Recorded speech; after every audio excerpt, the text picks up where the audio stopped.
তদন্ত করতে হবে না, আমি সব জানি। আপনি জানেন কারা এই হত্যাকাণ্ড ঘটিয়েছে? হ্যাঁ, আমি এই হত্যাকাণ্ডের প্রত্যক্ষদর্শী। আমার চোখের সামনে প্রফেসর সাহেব ও তার পরিবারের সবাইকে খুন করা হয়েছে। তাহলে বলুন, কে এই হত্যাকারী? যে তাদেরকে খুন করেছে আমি নিজের চোখে দেখেছি, কিন্তু আমি তার পরিচয় জানি না। তবে তার চেহারা দেখলে আমি চিনতে পারবো।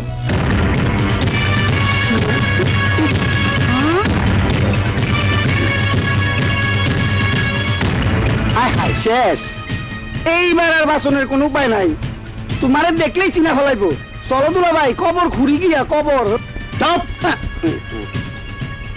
স্যার, আলীকে ফোন করে জলদি আসতে বল। জি স্যার।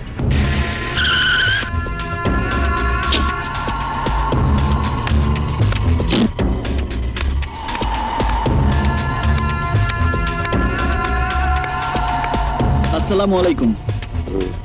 ওয়ালাইকুম আসসালাম।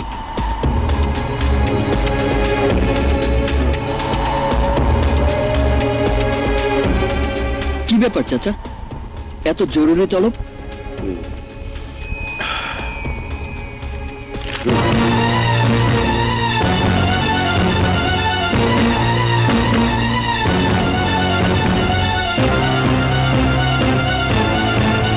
এই মেয়েটার মুখ বন্ধ করতে হবে।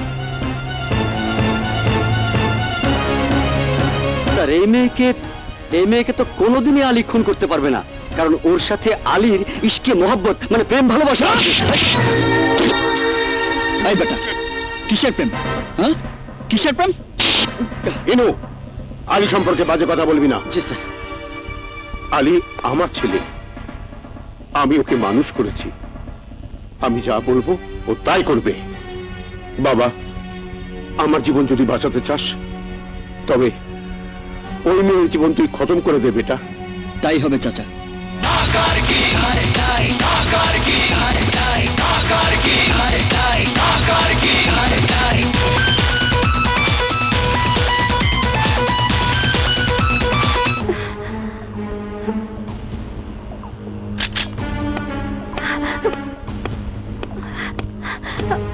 আমাকে এখানে রেখেছেন কেন? আমাকে হোস্টেলে যেতে দিন।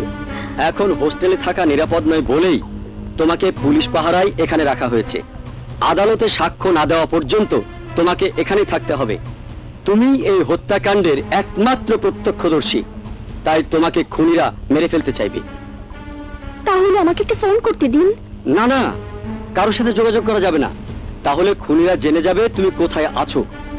এখানে তোমার কোনো অসুবিধা হবে না। আমরা ম্যাজিস্ট্রেটের কাছে তোমার জবানবন্দি নেওয়ার ব্যবস্থা করছি। ওকে?